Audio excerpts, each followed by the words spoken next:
Matthew Tembo, all the way from Zambia. We are actually performing at MOA Studios in Lusaka.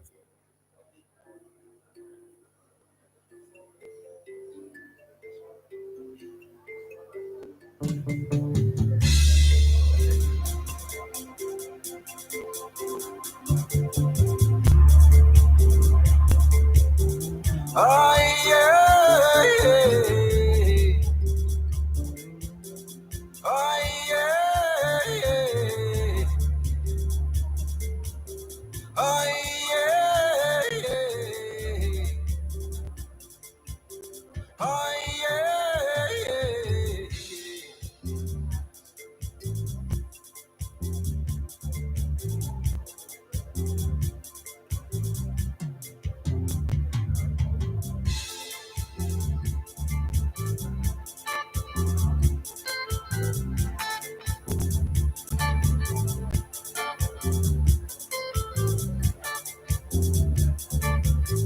Niwendani we,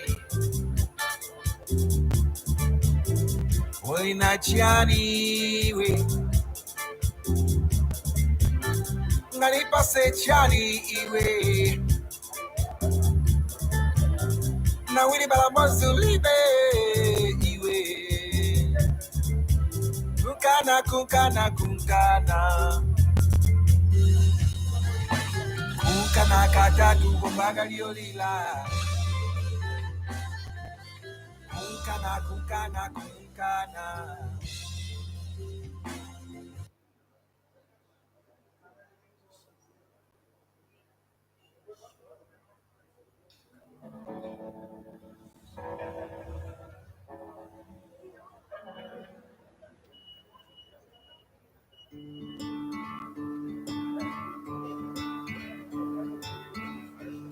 Kulibe weho,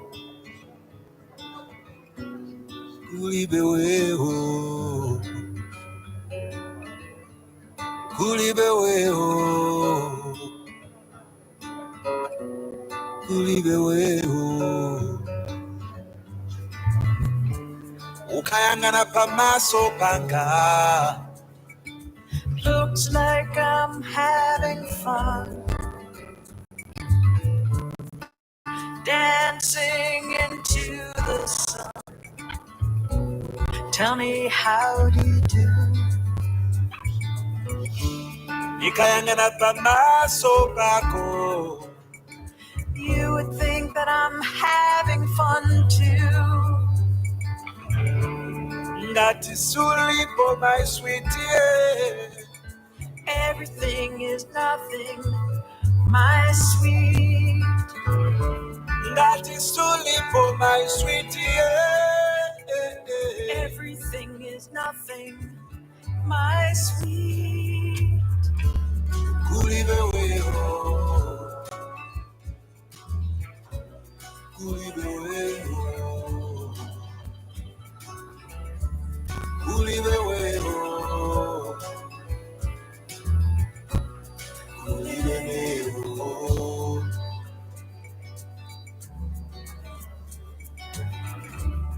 My friends keep asking me, tell us how do you do?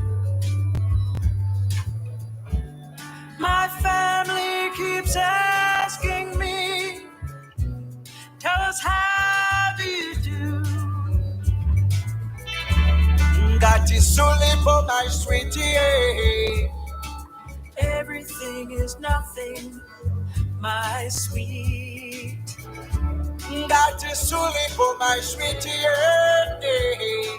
Everything is nothing, my sweet. Kulibe weho, kulibe weho,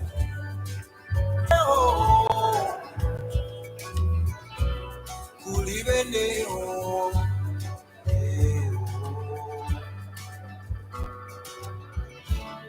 My mama, my papa, ask me how do you do? My baby, My sissy, ask me.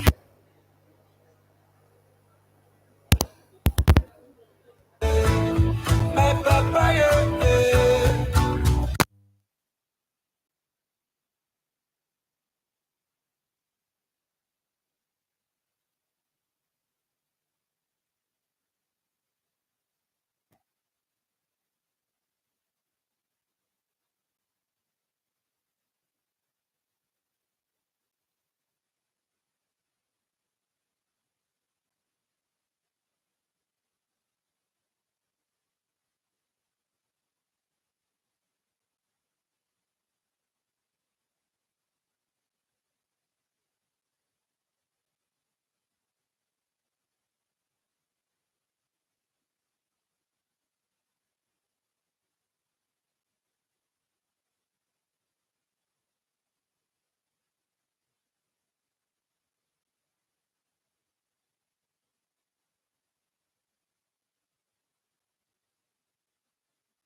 I wish it on the Conwela, Leva Kamba Chizungu. Today I'm a very happy. I buy the Talauzi, I just love Yamo Mendo. Talauzi is my size. Conwela, I wish it on the Conwela, Leva Kamba Chizungu. Today I'm a very happy. I buy the Talauzi, I just love Yamo Mendo. Talauzi is my size. Ba, ba,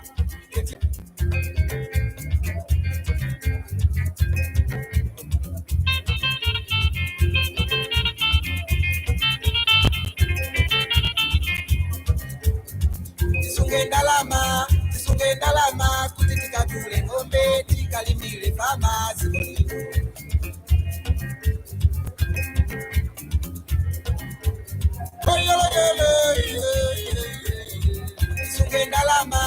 Sunge ndalama, kutitika kule ngombe, tikalimile fama zikoni.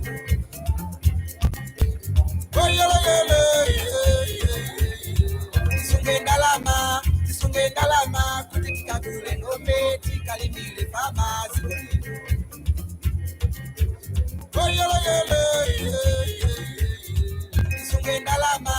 Sunge ndalama, kutitika kule ngombe, tikalimile fama zikoni.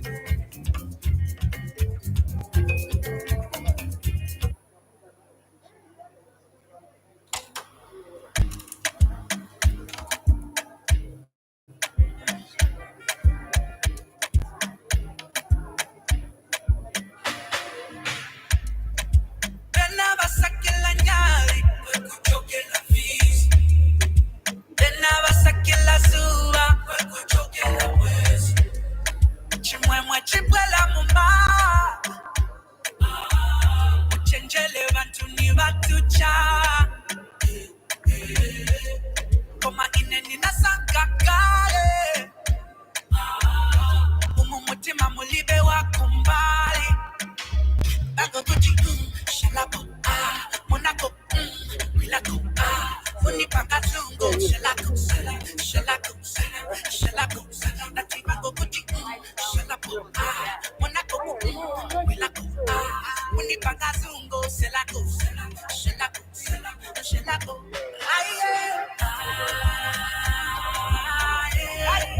Timauna Sankakale, Timauna Sankakale.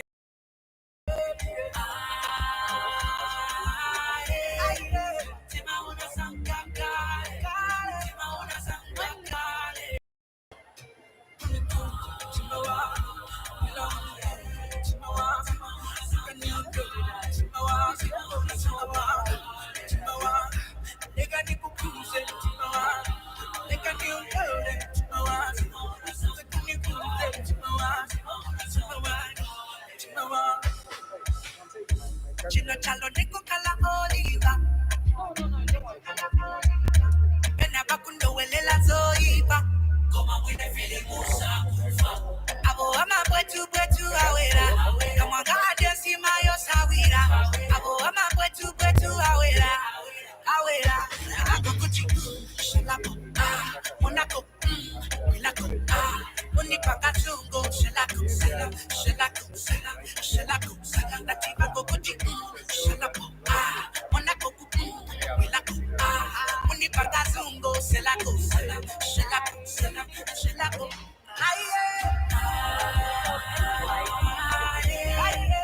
Timauna Sankakale.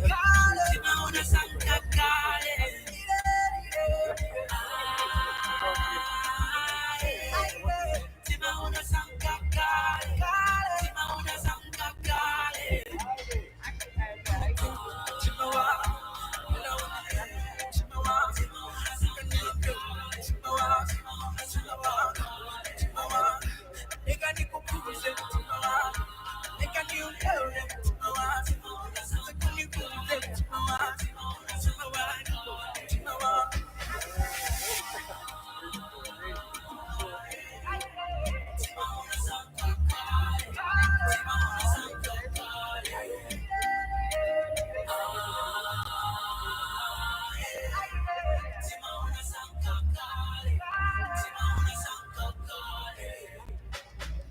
Yeah, sure. Definitely. Okay. So, could you tell us more maybe about your music? Because Yeah, I'm an Afro fusion artist. So anything, basically, I think I'm very versatile. I can rap as well. I can play. But I'm just saying, I define myself as an Afro stage artist. I do anything with music. That's me. So my sounds are defined by me. So if you listen to my songs, you basically know that I tell stories in my songs. I drive it somewhere and it goes somewhere, and it's very similar. You have to feel something anytime you listen to my song. yeah, sure. Okay. Back at your music career.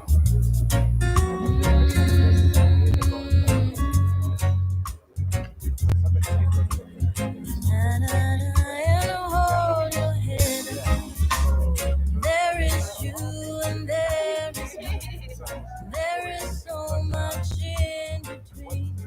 There are dreams I found hard to reach, 'cause we were never meant to be. There is love and there is light. The end of the tunnel shining bright. There are times I felt you slowly drifting away. Why do you cry? Why do we try? Why choose to lie? Why don't you move along?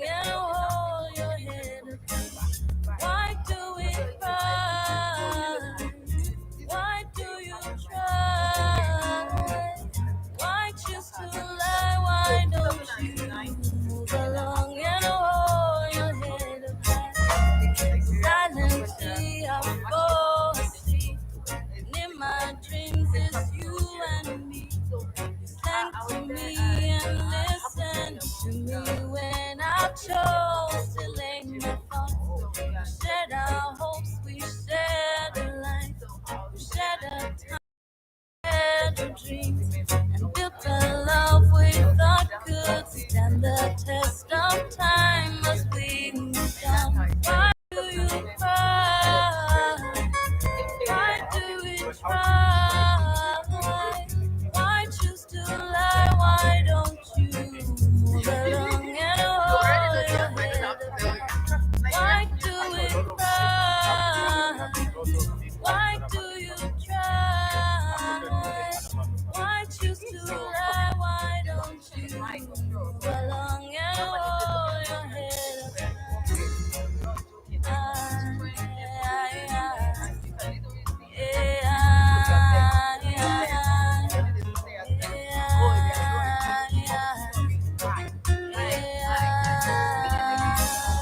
In this life we only have one love, who would chance your every desire.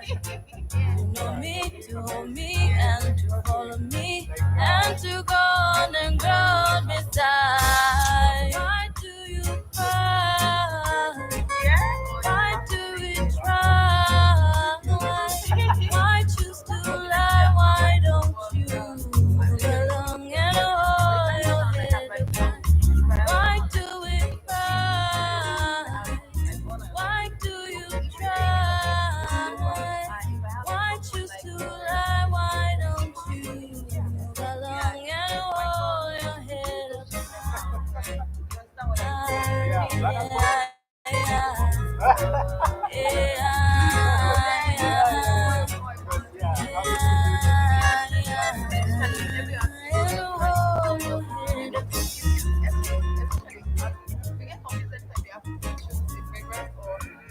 Because you're looking at this people like this energy is me, maybe that's the energy I want to tap into. Yeah. Oxlade is my guy. I love him. And I still want to work with someone like that. Coming to Zambia. Yeah. I- So, like, coming to Zambia, have you had an opportunity to listen to Zambian music? Yes. Who do you think? Yes. Fortunately for me, I was in Chicago in high school. I lived up in Tuela.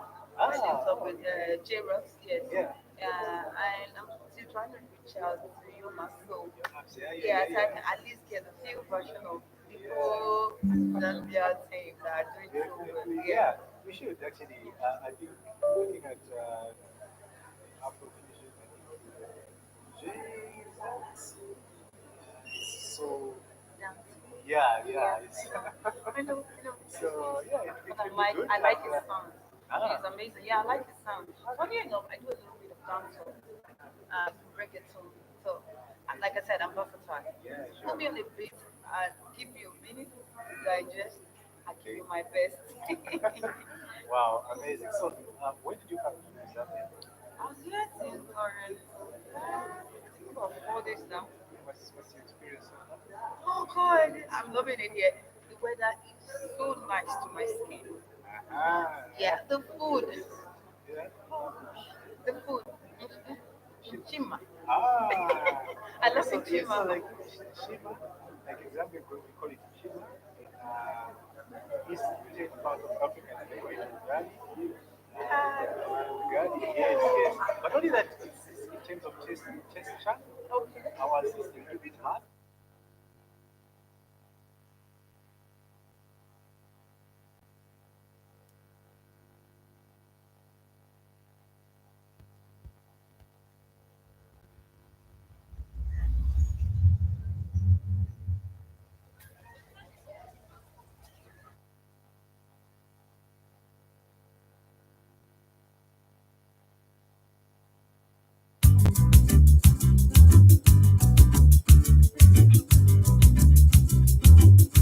Mwana wangu nitunza, ifiti nkalengana. Mwana wangu nitunza, ifiti nkalengana. Mwana wangu nkalengana, chimwana chanu kutoka lume yake. Mwana wangu kutoka lume yake, mwana ufuna kuyenda yenda. Mwana wangu akama motoka, mwana wanu matopa. Mwana wangu amai kumukosha, mwana wangu kuya. Mwana wangu niku ya kwakwe ni mwana wangu Akweni wangu wewe, akweni wangu ni mani, wewe ni mani, mai mwaluba eletani, eletani amakasondo, eletawu.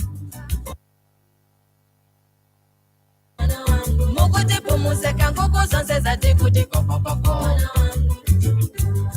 mbuze kuti ha ha ha ha, na umazi pakuti kapa kapa, pakuti kapa kapa na uzu kuti wayu wayu,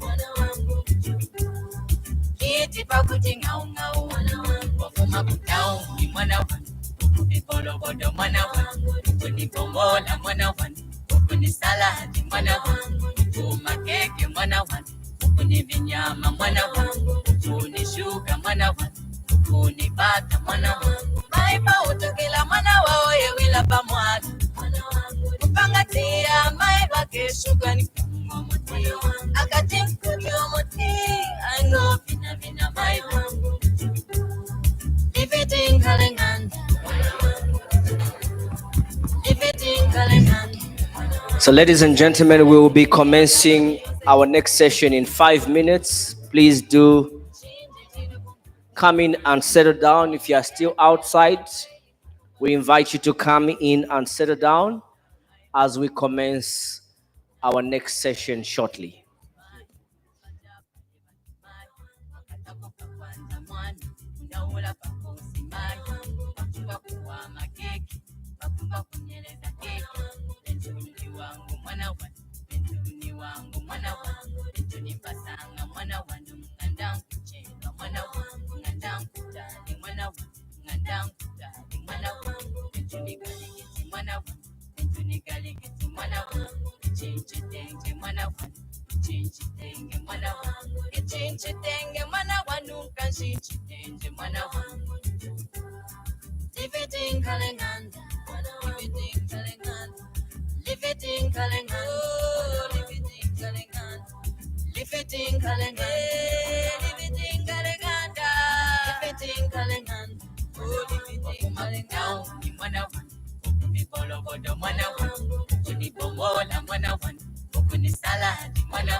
Line o uyu linero mwana mene mwana wanzeru ukacha mama wa amatengatsaje kusesa pakomo pamaivaje ukacha mama early morning amatengatsaje kusesa pakomo pamaivaje magolo aline amuyamidira akuti linerero mwana mine mwana wanzeru magolo aline amuyamidira akuti linerero mwana mine mwana wanzeru line o uyu linerero mwana mine mwana wanzeru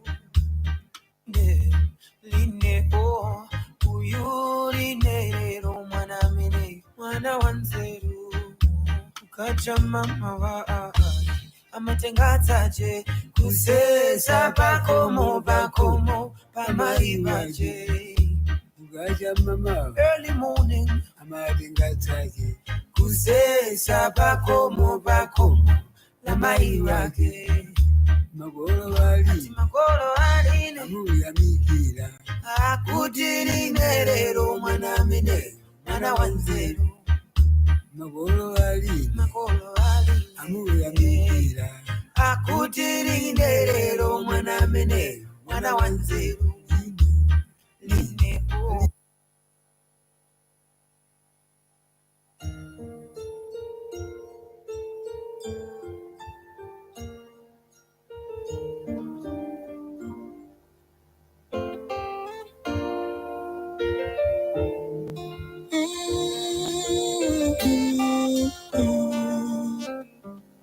kaleza kukamba vazoona sinazive teinga bwele yameneonganisie ine. They say what goes up must come down in an ikanda iolo. And that's why lelo nilina bonso. Will you carry me on? Cause you carry my joy. You carry my reason to live and to breathe every day in an akana. Suyenda. Daba mutima wanga ulitaitina wako nizakangala wanjine. Take my heart, take my heart. Daba mutima ene ulianchita kulie wewe mukwao. Take my eyes, take my eyes. Amasonga ngenga manyigwe weka mukwano.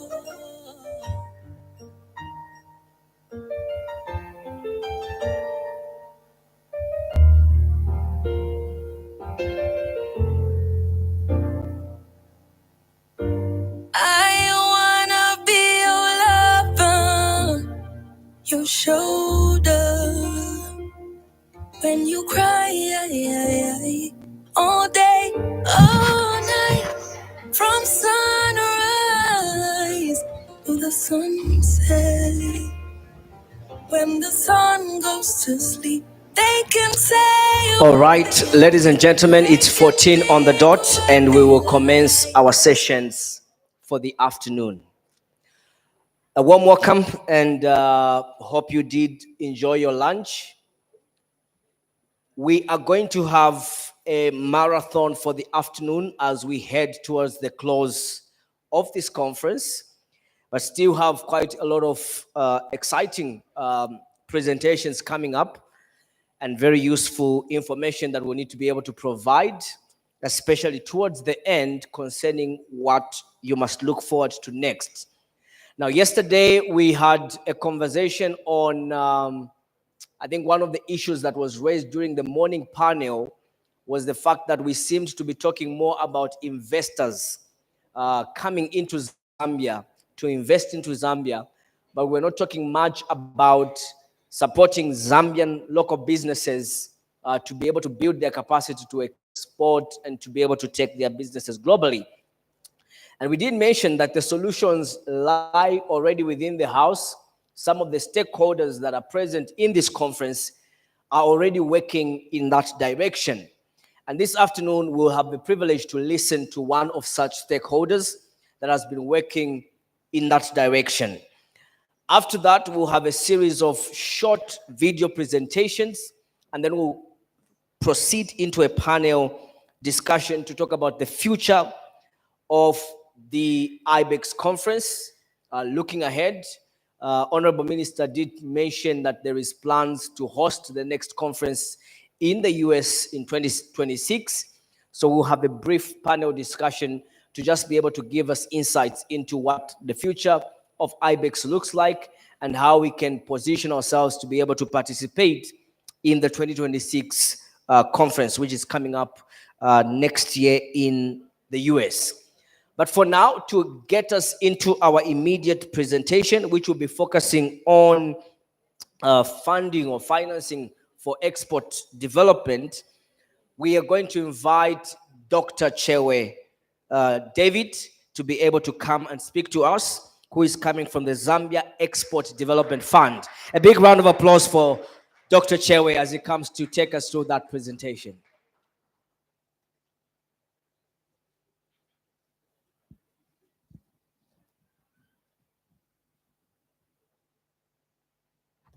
Thank you, moderator.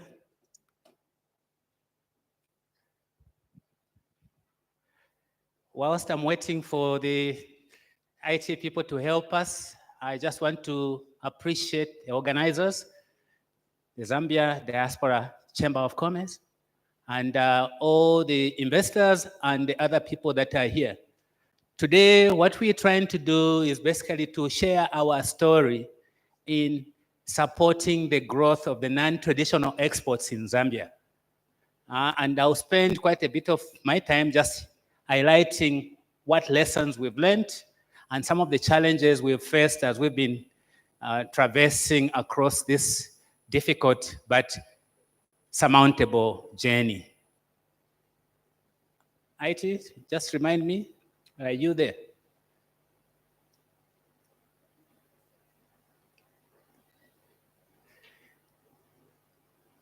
At the Zambia Export Development Fund, we have this mantra, and the mantra says, the past we learn from, but the future we have to create.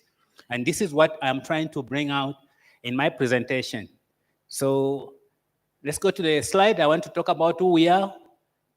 This is a government project which was initiated by the European Union, and the fund itself was established in the year 2007. And this project is managed by the Zambia Development Agency, and it has a board with specific expected outcomes.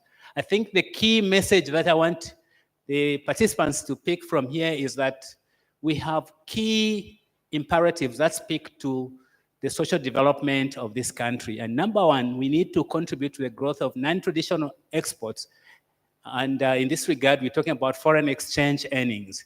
We also need to contribute to the creation of jobs, because the jobs will never come entirely from government, it's from the private sector.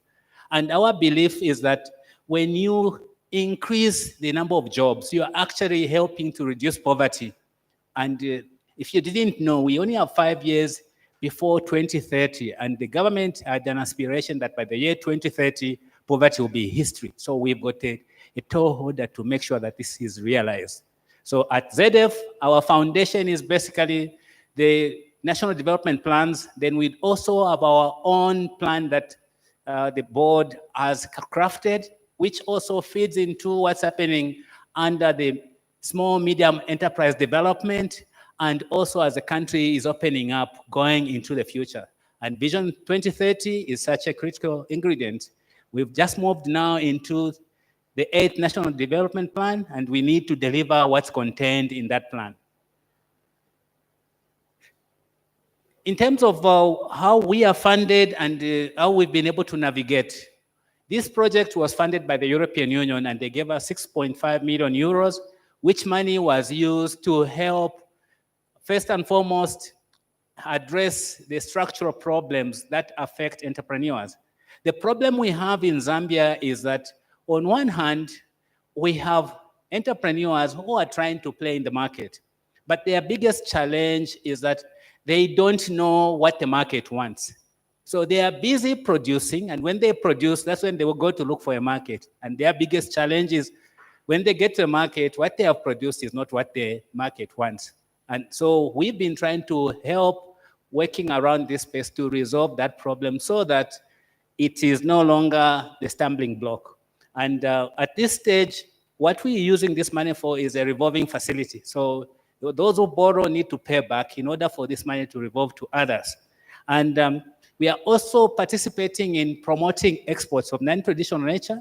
And when I talk about non-traditional exports, the first point to note is we finance anything other than copper and cobalt. So we finance goods and services. And in recent past, the conversation has changed. We can now also finance value-added products out of copper and out of cobalt because it's no longer traditional. And we are doing this because we need to address problems. In the design of the fund, there was an element of institutional strengthening, which is the capacity building that was talked of earlier on, and capacity building for both the offices that actually participate in delivering service, but also the entrepreneurs who use the service. And this is very, very critical. And what we've done also is to go out to speak to different players. In this case, we're speaking to donors, we're speaking to investors, we're speaking to well-wishers who can help increase the size of the pot that can be utilized for this noble cause. Because increasing non-traditional exports and reducing poverty, it is yours and my responsibility. So we've been going out in the market to look for funding and partners who we can partner with. And in this fora, I'm hoping that we'll get some of the people who are willing to bring some of their money to be used for this purpose. On this slide, I'm just trying to remind us that what we are doing is to provide financing for trade-related transactions. But as we do this, we have not forgotten about the role of finance in responding to the Millennium Development Goals. In this case, I've just identified a few Millennium Development Goals that we are working towards. And number one is the issue around poverty, as you heard earlier. Then the zero hunger, which is covered under number 2, gender equality, and then decent work and economic growth. Then we do have industry innovation and infrastructure and responsible consumption and production, including partnering for the goals. These are critical, and we are hoping that when we give finance, we help contribute to these Millennium Goals. The next slide. On this slide, this is where my conversation starts from. I'm trying to show you that we've picked a slide from the Boston Consulting Group, which is talking about what's happening to Africa. Africa and the emerging markets are becoming a source of, if you like, supply of goods and services for the rest of the world. And if that's what's happening, and this is what they've given us a picture of what's happening between 2022 and 2032. And we see that Africa's bubble, the circle around Africa, is so big, but it's showing which regions are actually going to be demanding for goods and services. And if we take the conversation from here, it therefore follows that both the investors and those who are in business need to have that understanding. And as a fund, we are helping our entrepreneurs to be able to exploit opportunities. Let's go to the next slide.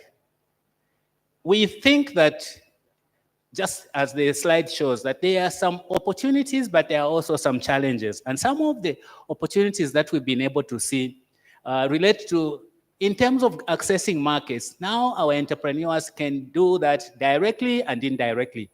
We have also seen that you can actually now establish affiliates who you work with to actually access markets. And I know that yesterday there was a conversation around franchising and those other issues. It's all talking to how can you enter a new market?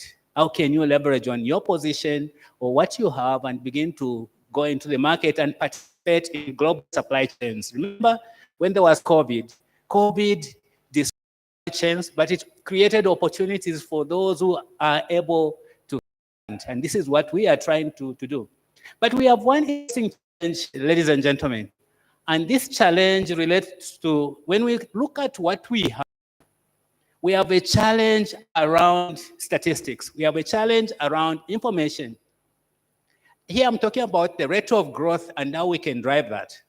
And what I want to draw your attention to is when you look at the data, we need to have consistent data that helps us to achieve the result. And what we have seen when we look at non-traditional export, the growth, it's not sufficient. I was just speaking to somebody a while ago and I was saying, we looked at the data from the ZAMstats, which was showing that our non-traditional export, 15% of that is agriculture. Then we went in to actually dig deeper. What is this agriculture? We found that a large chunk of that are beverages.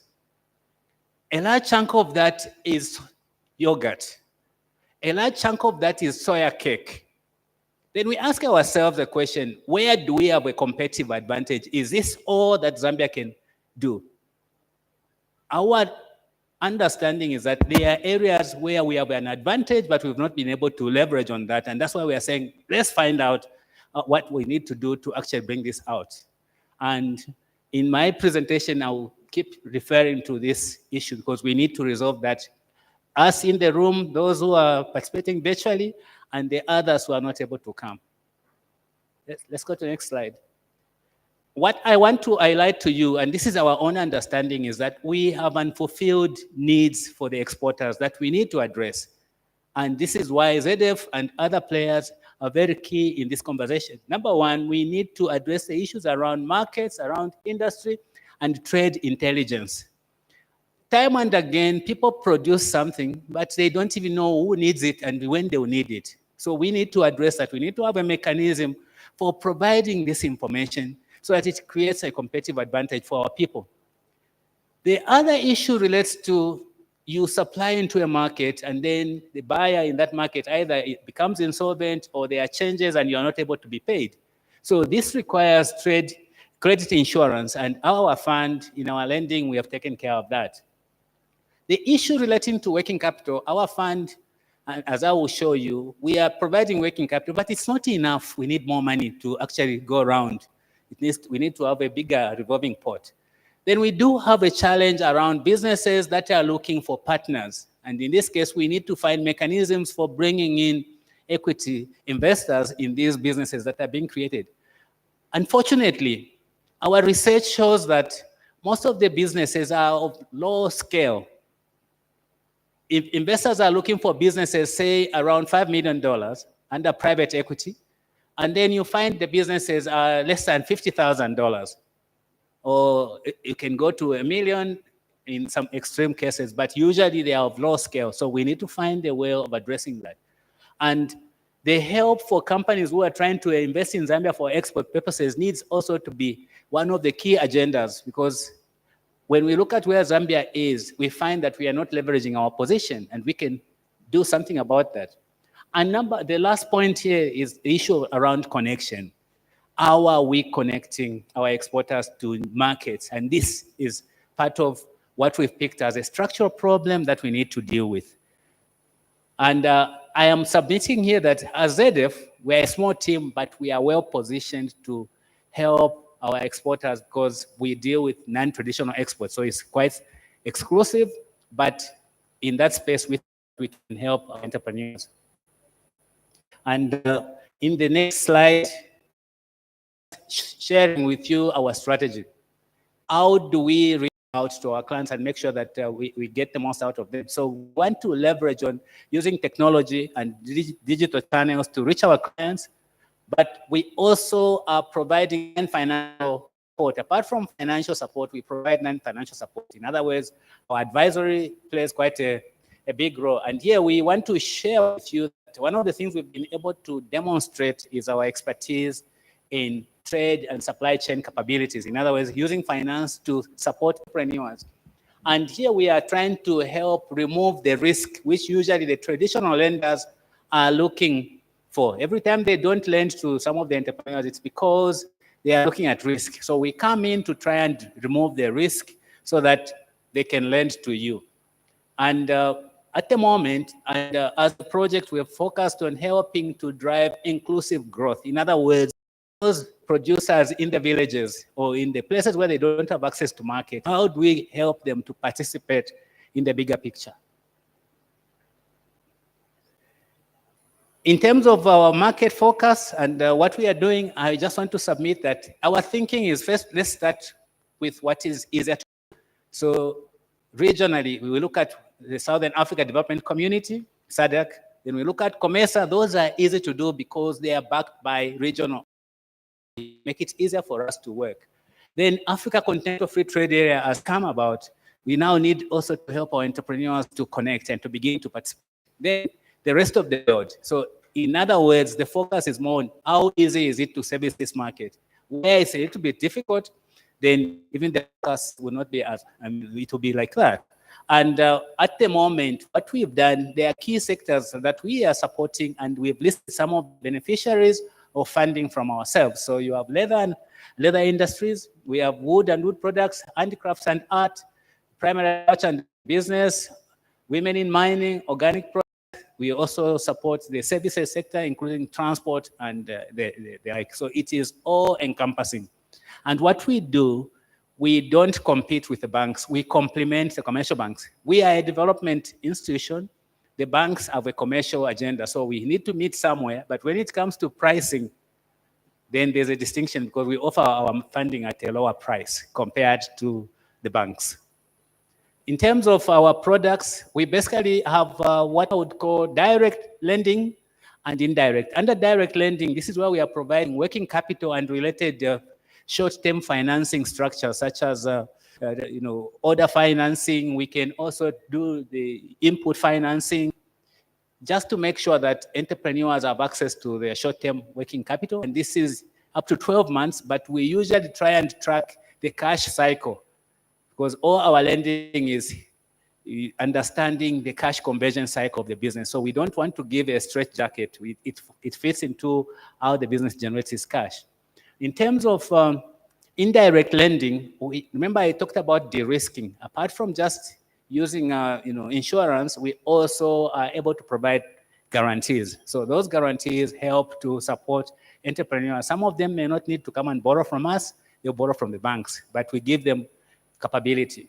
But we also are able to recommend you to get funding. And at the moment, we do have a $25 million line of credit with Zambia National Commercial Bank, which is covering for both working capital and capital expenditure. Working capital goes up to 12 months. The capital expenditure finance goes up to 5 years with a 2-year grace period. And we now are dealing also with the issue around the rise of how do we help entrepreneurs provide bankable proposals. So we do offer support. We also do fundraisings. We can help you put together a structure to raise funds or to attract partners into your business. And apart from that, we have been also providing market information because we're participating in creative markets. So we do have information around markets. We support entrepreneurs in understanding the processes and procedures in the export space. As a fund, because we are a fund at the moment, we have not transitioned. So we also are able to manage funds. So amongst the investors, Byron, the funds that you are thinking about, we're counting on people like yourselves to give us a pool of the money for us to manage to cater to specific needs that you think will speak to your group. And there are other investors, either virtually or in the room, who I would want to also hedge to work with us. And the reason we are saying this is because we have been able to demonstrate that this can be done, and I'll show that shortly. To the next slide, please. Our eligibility criteria, because it's very important that people know how they can access our money. And the key there is you must be a business that is registered. You can be registered with PACRA or under means of cooperatives. We need also to be registered with Zambia Revenue Authority and with National Pension Scheme Authority. Why National Pension Scheme Authority? Because we want jobs. We want to count for if you like, employment this being created. And then for ZRI, it's purely helping to contribute to the pool from which the country is financed. So we need you to show us that you have a viable or bankable proposition, because it's very important. We've seen entrepreneurs who submit a proposal which are not even profitable for themselves. And we require you to submit to us proposals that would demonstrate that you get positive outcomes. In other words, you should generate foreign exchange, you should generate jobs, and you should also make profit for yourselves. And all our funding comes at 75%. You contribute 25% towards your project. We don't do 100% financing. And when it comes to what is permissible, usually anything that is qualifying under the Zambian laws. And under the Zambian law, for some of the entrepreneurs in this room who may not know, one of the ways in which you can establish what is permissible is, first and foremost, let's look at the local content policy. How many people here know about the national local content policy? Entrepreneurs. How many entrepreneurs are in the room? How many of you know about the national local content policy? The National Local Content Policy is a policy the Ministry of Commerce has put in place to help, because in the world where we live, it's a global village. So there are trade protocols between countries. So the government has prescribed what qualifies to be a Zambian product as anything that has 30% content, and that 30% includes labor. So what it does, if you think about creating competitive advantage, you can actually bring in some product and only add 30% value, it qualifies as Zambian product. And that changes the way our competitiveness, isn't it? And that's why it's very important to understand this. So when I was talking about eligible transactions, what you should have in mind is driven by what the law says. For it to qualify as a Zambian product for which you issue certificate of origin to show it's a Zambian, it's 25%, rather 30% local content, which includes labor. And that is very important for us. In terms of the other criteria, it's basically demonstrating that we are supporting all the supply chain activities that pertain to the non-traditional exports. We cover that. And at the moment, we've been also trying to encourage the issue around stocking facilities. In other words, we do have, for example, in the agricultural sector, where our biggest challenge is that our crops are seasonal. After the crop marketing season, you find certain entrepreneurs cannot supply products and goods. There will be a stock out. Why? They don't have capacity. So we need to address that, and that's why this stock financing is very useful. You can jump this slide. It's just into the same, yeah. Now, in terms of who qualifies, we have a two-tier criteria. As a fund, we deal with two types of clients. There are those who have been prepared by the Zambia Development Agency, which is the agency that is currently responsible for that, plus the Ministry of Small, Medium Enterprises, then Citizens Economic Empowerment. When USAID was around, then Musika and all the projects, they support entrepreneurs. So we can get a reference from there to say they've helped in addressing problems. Then we do have entrepreneurs who come directly to us because they were prepared using another channel. So we have two types of, and both of them are acceptable to us. What we do, for those who have gone through ZDA, the ZDA uses a criteria to help identify gaps. We're talking about capacity building, so we already are resolving this through those who go through that training. But those who don't go through the training, we assess them using a similar checklist, but they have to pass that. Then when we do now the assessment from our side to confirm whether or not an entrepreneur qualifies, we're basically looking at performance risk. Can this entrepreneur do what they're saying they would do? In my earlier slide, when I was talking about the criteria, there was one criteria around submitting a business plan, submitting an export strategy, and submitting a delivery plan. The delivery plan is we are talking about risk of actual performance. And there it's very critical because no one would want to buy from you if there will be a stock out. They want a reliable supplier, and that's why we need to assess your ability to meet those requirements. So our assessment is basically for the decision for extending credit, and we have things that we're looking for.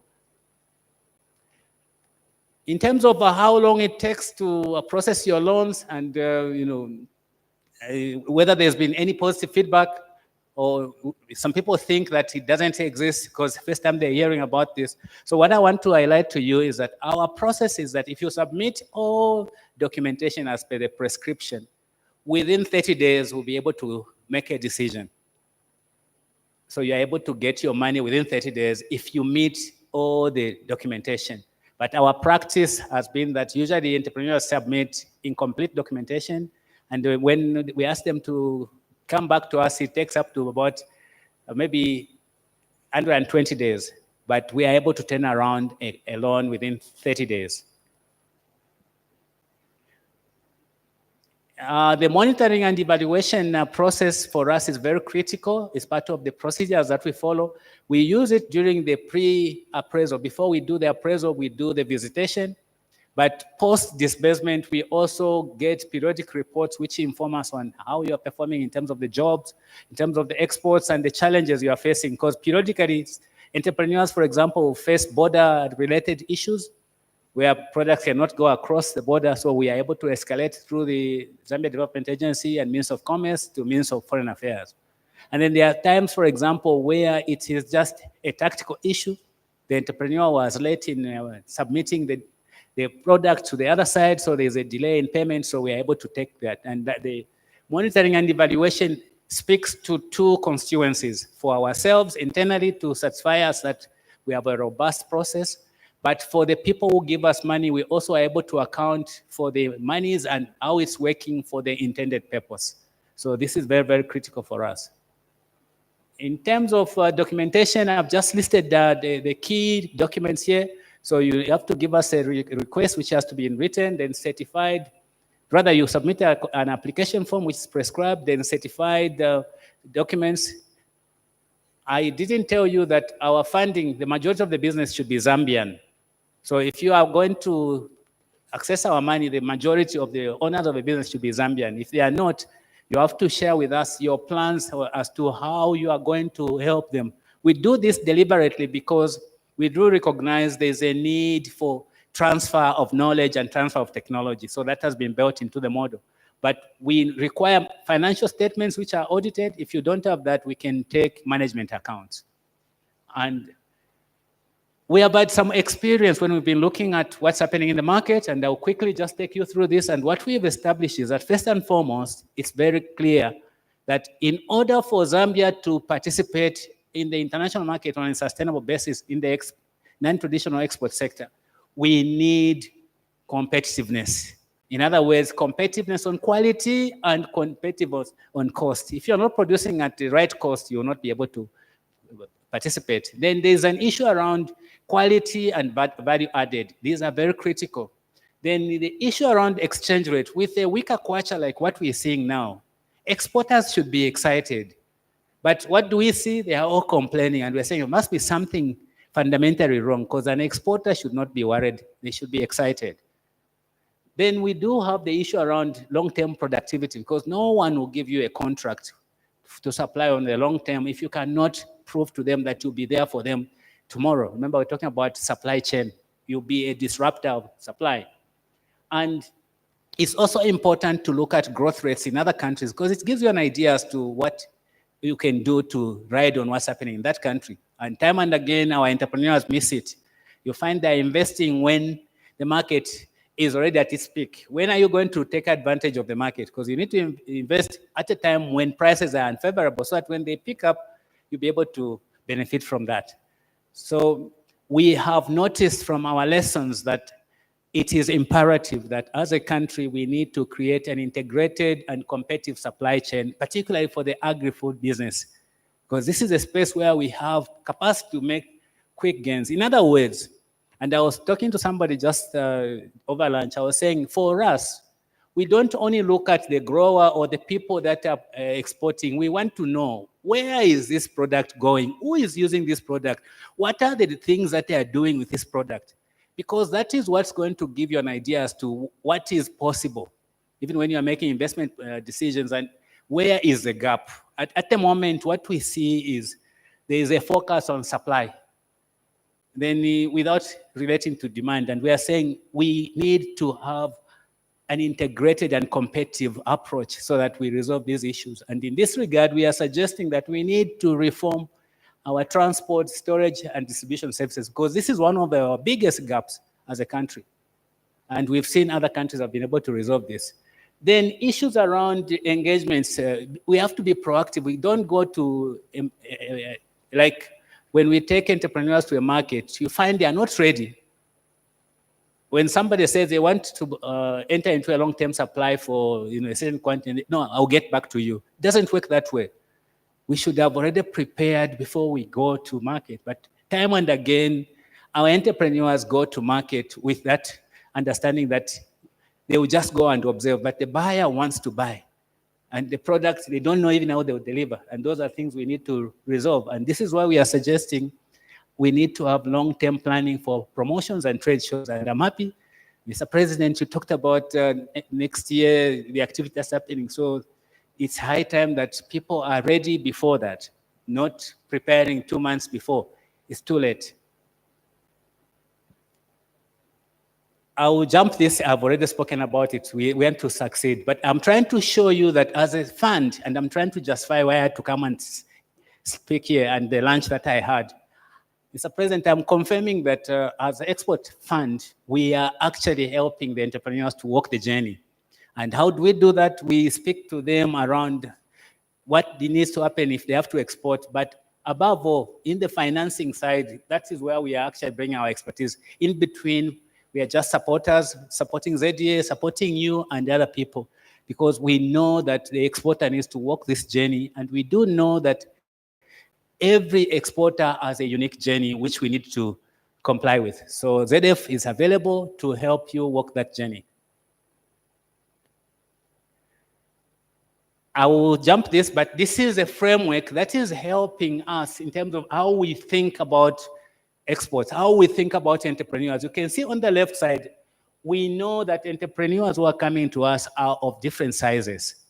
So we've thought about them, and we are saying, how do we make them to become global exporters? What are some of the things we need to do with them, for them, in order to get the other side? And this slide is speaking to all the government agencies that are here, that if Zambia has to actually develop a winning formula, we need to work from this template, and we all need to sing the same song, not different songs. We need to all be aligned and fired up to do what is here. For example, the entrepreneurs who are in the domestic who we want to take to market, how much do we know about them? And when do we want them to be export ready? And when they start, how do we grow them to become like the trade kings of this country? Jump, you can jump this slide. You can jump this slide. As I've been speaking, I was trying to position in your minds that ZF, apart from just giving working capital, we want to also participate in the creation of an ecosystem. You cannot export without a systemic approach. When you go with a lot of gaps, you are likely not to succeed. And that's why we are saying, as a fund, we want SMEs who at the moment are failing to access markets to participate. Next slide. And in this regard, we have estimated that at least we need a minimum of $100 million to revolve every year to be able to play catch up. And we are doing whatever we can do, including trying to find what we call the missing link, and we try and fix that. Because in trade financing, you need to look for those gaps and you fix them. If you don't do that, we will never succeed. And we as a fund are looking around that. And I'll share with you shortly one of the initiatives that we brought about, which I also talked about yesterday. Let's move to the next slide. You can move. This is just our philosophical approach around what's happening in the agricultural value chain. And we are saying we have, on the left side, we have agro input suppliers. And then on the right, we have the users.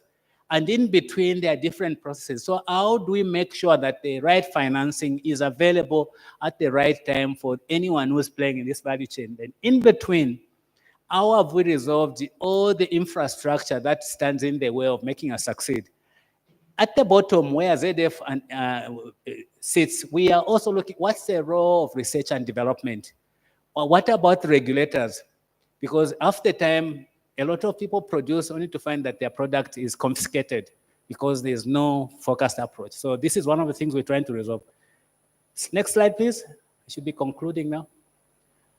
At the moment, one of the things we've been able to demonstrate is that when we take this approach of looking at a holistic picture, we begin to see the value chain.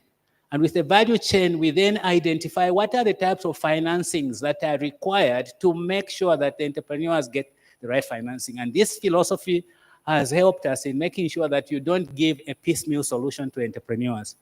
And at the moment, I'm running two funds. I'm running what we're calling the original ZF funding, which is a maximum of $200,000, minimum is $10,000, and you repay it over 12 months. The maximum interest rate is 8%. And it has a few other fees. One of them is insurance, which goes to the insurer to insure the loan. The non-EU funding, which is catering for the gap, is a minimum of $200,000, maximum $3 million. That goes up to 60 months or 5 years. In terms of performance, remember I said the past we learn from, the future we create. We have had a very, very bad past. On the base of this slide, I'm just showing you some of the beneficiary companies or enterprises, and you may recognize one of those. This is not exhaustive. I've just done a few.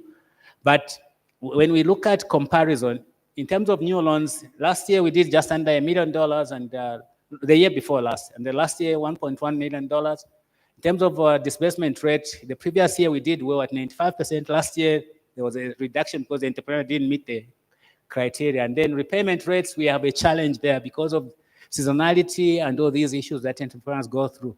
But our loans eventually get paid. And we are currently working with 18 borrowers. Unfortunately, only 4 of them are exporting. Ideally, everyone should export. And in terms of the export earnings, we only generated under $1 million. And we created 345 jobs. In terms of sectoral spread, in other words, what is our contribution towards women? What's the contribution towards the youth? You see that 36% of our portfolio at the moment is youth, 35% to women, and then the mix men, women, and other groups is taking 25%. So we are already going towards the group that needs to benefit from us. This is just a pictorial presentation. You probably, when you get the slide, you'll be able to appreciate what I've just talked about. It's issues around, we have 18 people borrowing, but only 4 are exporting. Ideally, all of them should be exporting. Otherwise, we won't get the benefit. I have a number of projects I'm working on, and these are the ones I wanted to share with you. Number one is the value chain financing, where we are doing a $2.6 million. It's a pilot. Our idea is once we've piloted, we will scale it up, then it can be used in other places. So effectively, we look at financing everyone across the value chain. Then the second one is we have a $1 million financing line with Botswana, where we finance entrepreneurs who are exporting to Botswana. And then the third one, which I talked about yesterday, we have brought in a certification agency because we don't have access to markets. So we needed to get to market. And this entitles you, when you certify, you have access to 1,500 international buyers, and they are found in 80 countries, and they cover over 5,000 products. And then number 4 is exploring the export of fresh produce into South Africa. We need to start exporting into South Africa. There are things we need to deal with. And then the 5th issue, which is a game changer for us, is capacity building. Can we build capacity in a more structured way for targeted entrepreneurs who are going to help increase the contribution of non-traditional exports? And the 6th one is our fund, which started as a project, us to become an export credit agency, and we are working towards realizing that dream. Thank you.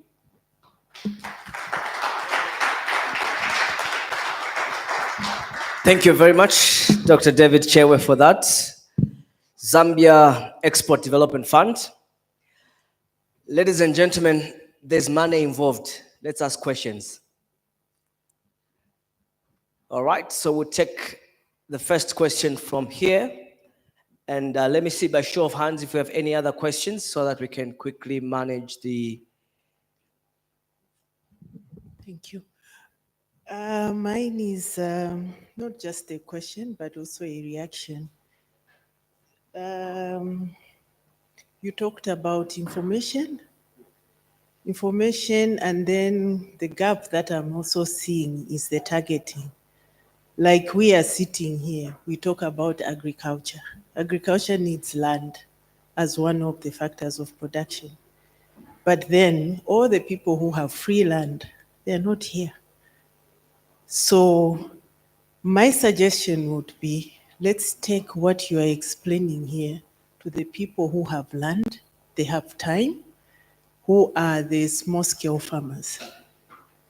I know when I say small-scale farmers would be thinking, no, it would be expensive, this, that. We need to reorganize because we are, I don't know, for some reason, fragmented. We have one farmer growing something here, another one is 3 kilometers away. The agro dealers are in town. When I want to spray my vegetables, I have to jump on a bus, which needs part of the money I should be using to buy my agro products to take back to my farm. It goes for transport. So I don't know if you would be thinking in those lines to say, who are we looking at? Can we take the information that we have to where people can engage in production?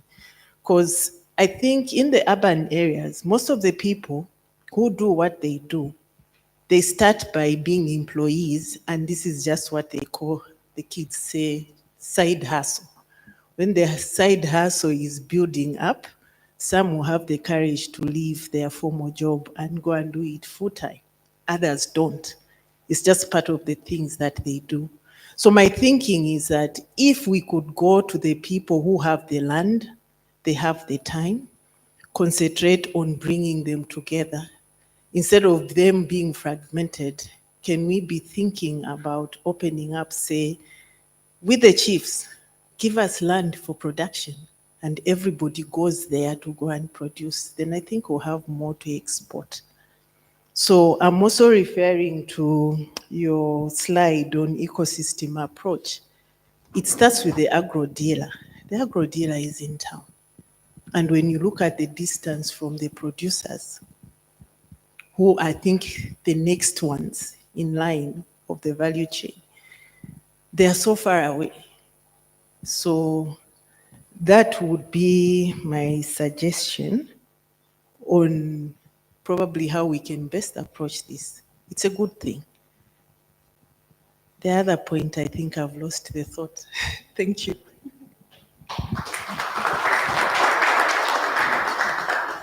Thank you. You are just echoing what I said. What we are showing you here is what will make us succeed. So that 2.6 million that I talked about, the pilot, we have actually been inviting, we are working with the villages and the different people because we sent a call for applications. Ministry of Agriculture and all the other ministries, we've been working and we've been receiving applications. I can confirm to you that we've only managed to fill up the value chain for maize and soybean. The government said we have 10 key areas. The legumes, under legumes, we have soybean, groundnuts, and beans. So we need to complete those. We are not able to complete until we get that information. Then when we go to livestock, they've told us it's cattle, it's pork, it's goats. When you go to the fruit trees, they've listed all of them. Then they've given us macadamia, they've also given cashew as a key focus area. So the issue now is, who are the players?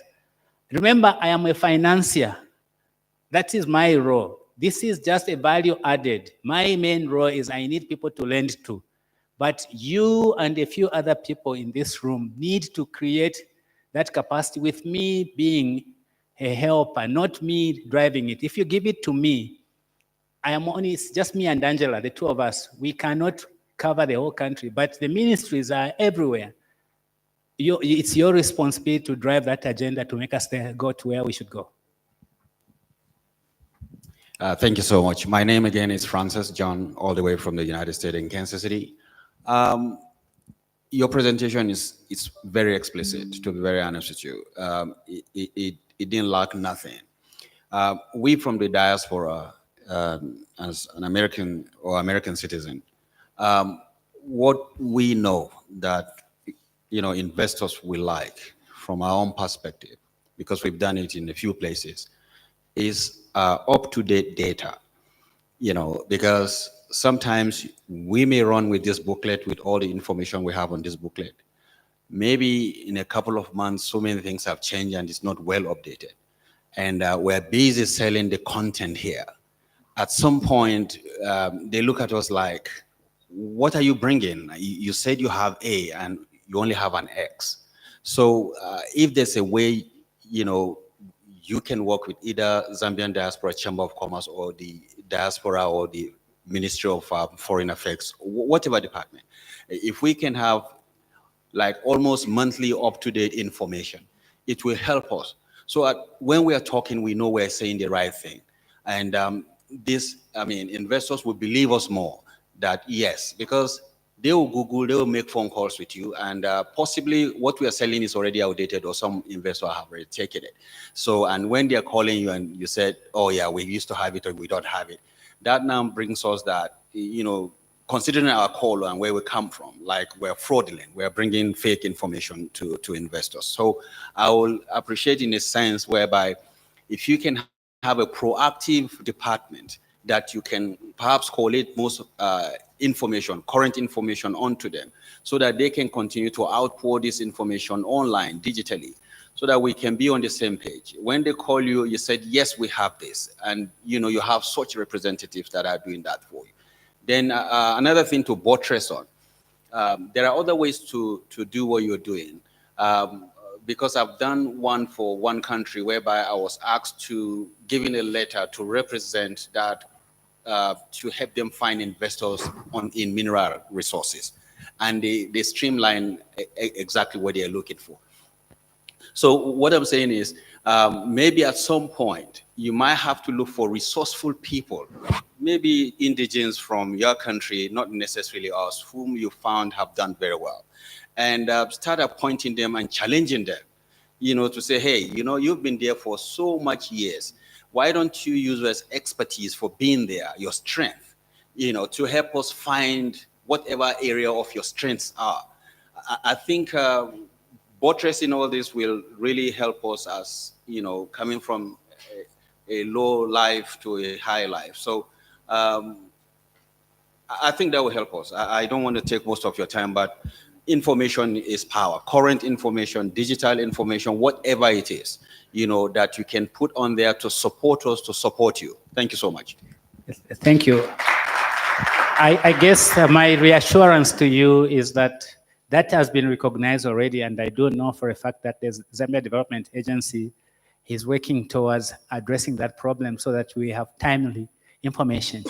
With regard to working with the diaspora, one of the things we need to do before the president and the investors go is to make sure that we have a framework of how we are going to work together, because we have started and there's no going back. We've got to ride on your connections, because that's how other countries have done it. We cannot do it without your involvement. You connect with the investors, and like us in the countries are supposed to also be ready when you come, not when you come and we are not ready. So we will resolve that, because we've already learned lessons from that. Okay, thank you so much. I think much of it has already been said by the previous speaker. I just wanted to find out, I know you, looking at your agency or your fund, can play a very important role in the stabilization of our kwacha. Because right now, we are doing so much importation and like exporting. And when I was looking at some of the figures that you were giving, I've seen the people that have borrowed. You said for 2024, you have how many? 18 borrowers. 18 borrowers. $1.1 million. Yes. Do you normally have a target? Like in a year, how many do you want to give out? Because I'm just looking at it, 18, and not knowing maybe your capacity.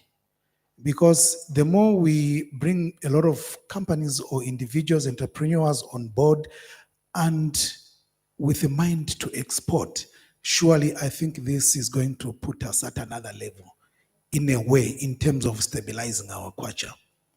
So could there be some bottlenecks why you are having such low figures in terms of funding? Thank you. Thank you. Maybe I didn't tell you about the lessons we learned. Number one was inconsistent government policy. So this has been resolved through the engagements. And this time around, you won't see inconsistencies in policy. The second issue is culture.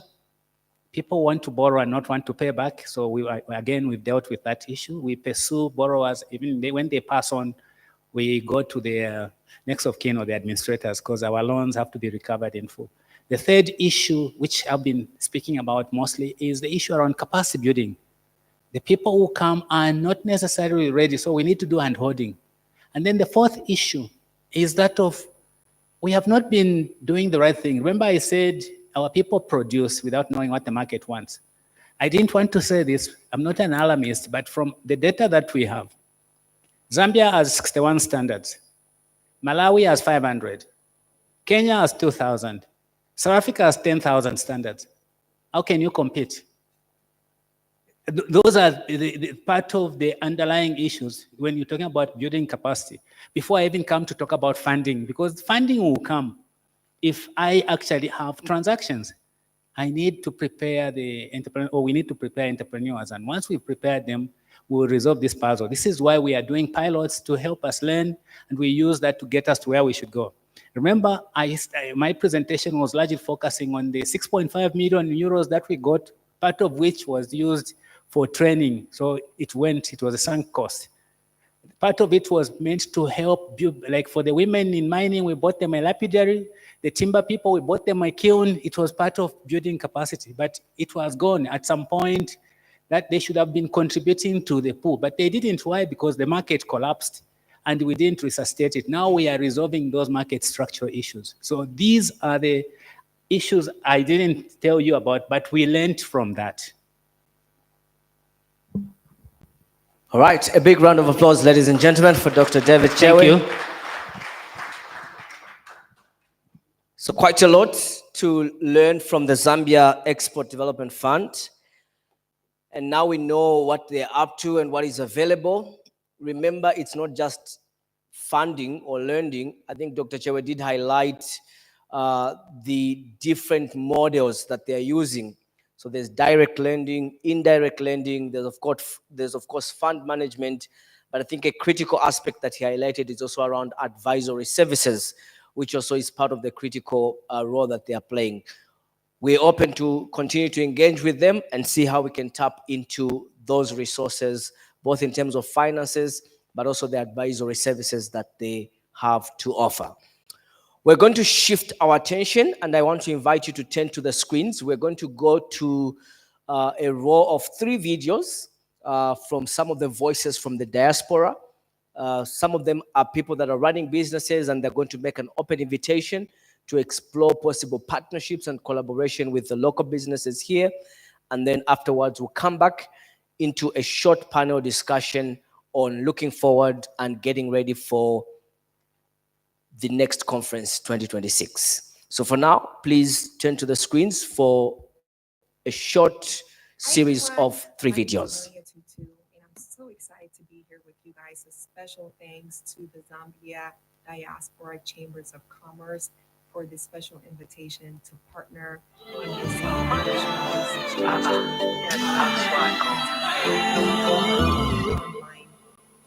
I'm just so excited to be here. My background is in financial education in real estate. I come from over 10 years of experience in financial planning, in retirement planning, in insurance planning, personal and commercial insurance. I've been an investor in real estate since 2011, so even longer than I've been in financial planning. Currently, my role is a real estate professional. That's what I do currently. And I would love to just this opportunity to talk to you guys in Zambia and the people that are in the diaspora from Zambia. And my name is Maria Tutu, and I'm so excited to be here with you guys. A special thanks to the Zambia Diaspora Chambers of Commerce for this special invitation to partner in this International Business Exchange 2025 in Zambia in hybrid online. I'm just so excited to be here. My background is in financial education in real estate. I come from over 10 years of experience in financial planning, in retirement planning, in insurance planning, personal and commercial insurance. I've been an investor in real estate since 2011, so even longer than I've been in financial planning. Currently, my role is a real estate professional. That's what I do currently. And I would love to just this opportunity to talk to you guys in Zambia and the people that are in the diaspora from Zambia about the amazing opportunity that real estate really offers for those of us here in the diaspora, as well as in Zambia, what those opportunities look like in Zambia. So one of the things that I love to teach and I love to coach on is what I call the 4 ways that money grows on trees in real estate. It's such an amazing thing. People always say, hey, money grows on trees in the US. And I say, yes, it does, but it only grows on the trees where you own real estate. So in saying that, the 4 ways that I really love to teach, especially for those of us here in the diaspora, about how we can grow, how we can leverage the opportunities. Real estate is such a great market for everyone to really get in. It's a easily accessible market here in the US for the average person. I mean, all the millionaires and the billionaires here in the United States, they're all involved in real estate because of the amazing, amazing perks that you're able to get. So the 4 ways that money grows on trees is going to be, we're doing investment. So this is not going to be your first home or your primary home where you live, but this is leveraging investments in the form of real estate, rentals, or commercial buildings or something in between. So when you have a property that you rent out, there's 4 ways that that property is going to pay you. Number one, it's going to pay you in rent. The check that you get every month from your tenant, that's money, that's passive money that you're getting. It also pays you in equity. Equity is going to be the difference between the check that you're getting and what you owe in expenses. So when you get a check, let's say for $1,000 and your mortgage is $800 hypothetically. So you're getting a $200 there in cash flow, and then that 800 is going into equity and reducing the loan that you have on that property. So you're gaining value in the property, which the majority of that is actually, or majority or all of it over time is actually going to be paid by your tenant. So your cash flow is the money that you have in your pocket. Your equity is reducing the loan balance or the debt. And here we're so fortunate in the US that you can borrow into the 90s, of debt, into the 90s of debt, and you're coming out of pocket a small percentage of that. You also make money through appreciation, which is going to be the gain in the market. Here in the US, we have got about a 6% gain on average historically in the market. So if you bought a property, for example, for $200,000 on average in a year, you'd get a 6% gain, which is about $12,000. So that's money that you can also leverage in other ways. And then, of course, we've got what's called depreciation. In depreciation, it's going to be all the tax savings, the amazing tax savings that you're able to get. So I love to just empower people, to empower Africans and people in the diaspora, people from Zambia that are here in the United States, to really look at real estate as a passive income or even as an active business, to leverage yourself, to build strong portfolios. And in turn, you're able to actually invest in your own country. You're able to have an asset that's working for you. Maybe you can get a property manager to manage that property for you, but that asset is working for you. And in turn, you're able to support your country. You can fund development projects. You can fund businesses. You can start businesses. You can really fund a lot of things in your country by taking advantage of the resources that we have here in the United States. I'm also really passionate about women and women empowerment. And one of the things that's really close to my heart is my nonprofit that I recently started, which is called Her Fortress.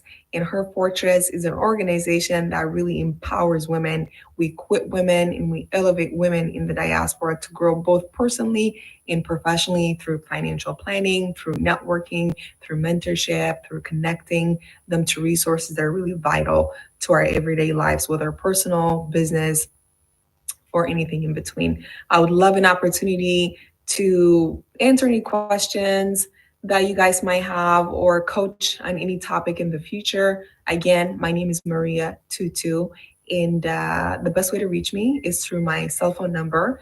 That's US plus 816-405-0333. Again, that's US plus 816-405-0333. I can also be reached on my email, maria.tutu.kelly@gmail.com. So that's spelled MARIA.TUTU.KELLY@gmail.com. Thank you so much for this opportunity. I know it's going to be a great conference. Looking forward to all the success and just the lives that are going to be changed in this conference, and all the business and the developments and the ideas that are going to grow and flourish from this conference. So thank you guys so much, and we will see you in another video or maybe in person. Have a great day. Hi, everyone. Good day to you from Melbourne, Australia. My name is Mervyn Liebenberg, CEO and founder of Australian Workforce Placements. Australian Workforce Placements was established by myself in 2005 to specifically address the chronic skilled shortages experienced by businesses around Australia. AWP has engaged with government and business leaders in to gain meaningful insights into the labor market shortages. We have focused on 3 key areas where there's been sustained skill shortages in education, trades, and the health sector. We have formed strategic partnerships and alliances to address the skilled shortages. AWP prides itself in delivering a personalized end-to-end service to employers as well as candidates, where we establish client requirements upfront, for example, candidate profiles such as experience, qualifications, and so forth, taking the time to gain an understanding of the client's company culture and expectations. Meeting candidates and their families to assess engagement by all parties, assessing candidates' skills and migration suitability, providing support to candidates transitioning to Australia. With regards to employers, at Australian Workforce Placements, we have a focus on connecting and collaborating with Australian employers to provide them with high-quality candidates from around the world. We partner with employers through regular meetings throughout the recruitment and migration process and beyond. We currently deal with a broad range of employers based in health, education, and the trades, and we take exceptional care of ensuring that we provide customer service of a very high level. As a result, the majority of our work is derived from referrals. We look forward to hearing from you. Please feel free to contact myself, Mervyn Liebenberg, on +61 425 718175, or email me on info@ashleenterprises.net. That's ASHLIENTERPRISES.net. We look forward to hearing from you soon. Good day, distinguished guests, business leaders, and fellow young entrepreneurs, and esteemed members of the Zambian Diaspora Chamber of Commerce. I am Yande Moore, and it is an honor to stand before you today as a young entrepreneur and proud member of the ZDCC. I am here to share an objective view on the immense opportunities available for youth through the ZDCC, and why we as young entrepreneurs must take full advantage of the evolving momentum. The power of the ZDCC's prospects and opportunities for youth belonging to the ZDCC has been an eye-opening experience. It is more than just a business platform. It is a movement designed to position Zambia for global economic transformation. And as a young entrepreneur, the Chamber has provided me with access to the network and global markets. What does that mean? Through the IBEX and other initiatives, we are connected with investors, mentors, and other business leaders who are ready to invest and support our ideas, as well as business growth and mentorship. Now, the ZDCC has actively nurtured young entrepreneurs by providing funding opportunities, skill development, and real-world business education, as well as a voice in economic development. The Chamber ensures that young entrepreneurs are included in policy discussions, giving us a chance to contribute meaningfully to the Zambian economic future. Now, how do we go about that? The 3 key areas for youth to maximize this moment is 1, innovative in technology. Young minds must leverage technology to create business solutions in agriculture, fintech, and renewable energy. We must build and innovate and be leaders. 2, diaspora's collaboration and investments. The diaspora has the financial and intellectual resources to help local businesses grow. The ZDCC is bridging that gap, and we must be active participants in this collaboration. Number 3, entrepreneurial leadership. Young people should embrace leadership in this business, policy making, and community development. We must transition from job seekers to job creators. It is call to action. The future is now. And as a proud ZDC entrepreneur, I stand here today committed to seeing Zambia rise among the leading nations in economic progress. Our generation has the skills, energy, and vision needed to push our country forward. Let us seize this opportunity, take bold steps, and make Zambia a model for youth driven economic transformation. The ZDC remains open, inclusive, and accommodating to young entrepreneurs. I call on my fellow youth to step up, engage, and be part of Zambia's economic success story. Together, we can ensure that Zambia stands tall in the global economic landscape.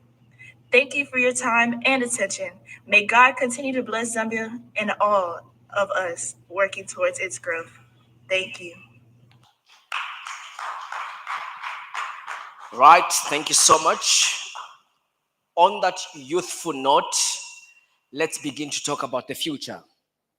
And to help us talk about the future, I would like to invite to the panel the president of the Zambia Diaspora Chamber of Commerce, Mr. Fred Musano, to come up, please. A big round of applause for him. Somebody else who has been in the background for the most part of this conference, but really I will call him the mover and shaker behind the scenes, is the coordinator of the IBEX conference. Ladies and gentlemen, a round of applause for Mr. Jack Chongola as he comes up to join the panel as well.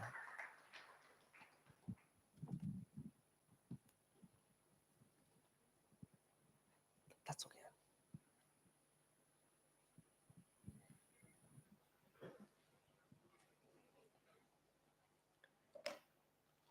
All right, it's been a marathon the last 2 days.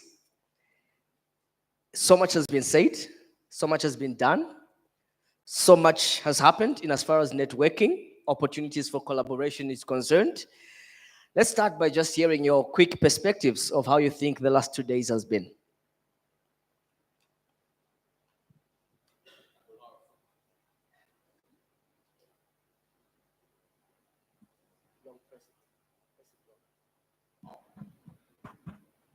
Technology. To sum it up, I just want to say thank you for the delegates, the attendees. It's just been long 2 days of information and information sharing, and a lot of, I believe you have made a lot of connections with everybody who has attended the conference the past 2 days. So I believe at the end of this conference, somebody is going to be a millionaire, billionaire, or somebody close to a billion, or somebody is going to change and start moving in the right direction. I just hope that this conference has been fruitful to everyone who has joined us, not just in person, including those online. And I believe we have had quite a good number of people who have joined our conference. And I want to apologize that we had some sound problem in the first part of, I'm talking to the online attendees that had some sound problems yesterday. And of course, some electricity, cuts, including 2 of them today. But we're getting somewhere.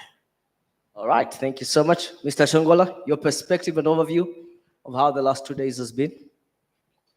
Well, I think I'm being put on the spot right now because much of it is supposed to come from the delegates themselves. That should, that can tell us how it's been for them. But I believe for everyone who's here, there should be 1 or 2 things that they've been able to either learn from this event. They've been able to network with the various stakeholders that we brought for this event. And each and every stakeholder that came through for this event. We needed them, and we would have loved to have more stakeholders here. We still have the likes of ZRA, we still have the likes of Bank of Zambia, just to mention a few that we should have been having in this room. But as you might know, resources to some extent might not allow. But we are looking at, of course, engaging some of these stakeholders, even as we move forward from this point. It might not be as, as a full day event as this could be. We're looking at possible engagement that can be probably short engagements, maybe a 2-3 hour engagement late after working times, so that we continue this conversation. I'm a believer in sustainability, and I believe these events such as these should not end at us just talking and networking. We need to be practical, we need to be realistic, and we need to make sure that the goals that we set are met by all means. And with that in mind also, I wish to also thank the media team that have been very instrumental in getting this event out there. I know there are some of the delegates that have been blocked by the cameras and everything, but all this is in an effort to ensure that we reach as many people as possible. I know the numbers, those that have been following the online streaming, they look quite great. We've reached over close to 1,000 plus with the official platform. But I know with the other media platforms, we've had quite a number of journalists that have written about this event. And we are really grateful to that. And definitely, we look forward to working with you in the future events. Sure. All right, thank you so much. Mr. Msano, again, going back to the discussions that have happened, this was meant to be a platform for collaboration, and that was the whole essence why we had some of the investors who were physically present. We had some of the video presentations that were coming from people that are interested and prospecting to collaborate with some of the local businesses. How do we take this forward? What do we do next? What are the follow-up mechanisms? How do people, after this conference, begin to engage with some of these investors? Of course, some of them were giving their numbers online.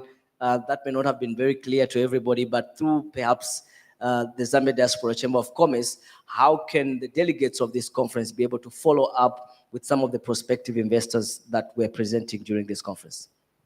All right, thank you for that question. I believe part of it is already being done right now, because our investors who are here in person, I believe they've exchanged some. If you've been able to get a business card, if you haven't had a chance to get a business card from the gentlemen and the ladies on that investor's desk, please do so. That's where the conversation starts from. And of course, if you want to get the information from the online investors and also business owners, you can always contact us. We have a website. If I give it to you, it's just a simple website, www.zdcc.org. That's our website. So continue interacting with us. We're also on Facebook.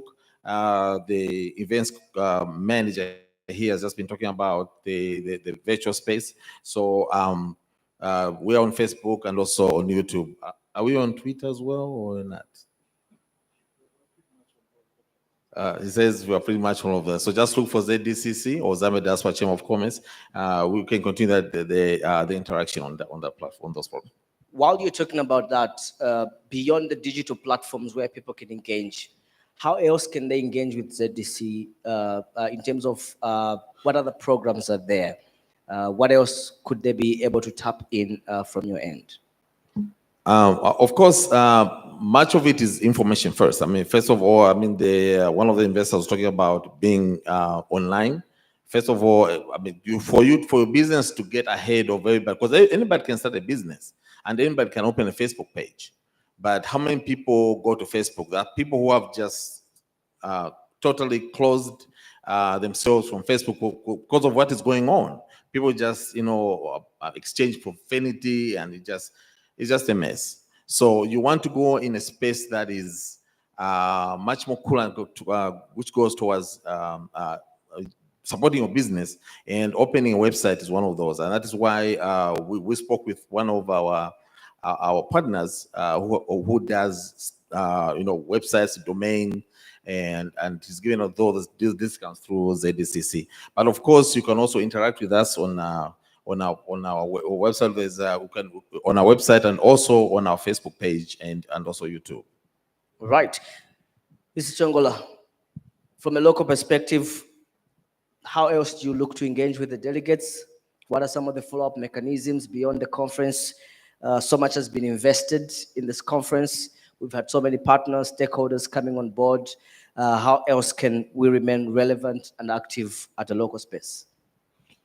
Okay, so some of the next steps from this conference is to ensure that we formalize some of our working relationships with the various government ministries that we've engaged, equally the agencies that we're working with through some form of memorandum of understandings that can help us set the tone on how we're going to engage and collaborate in the specific areas of mutual interest.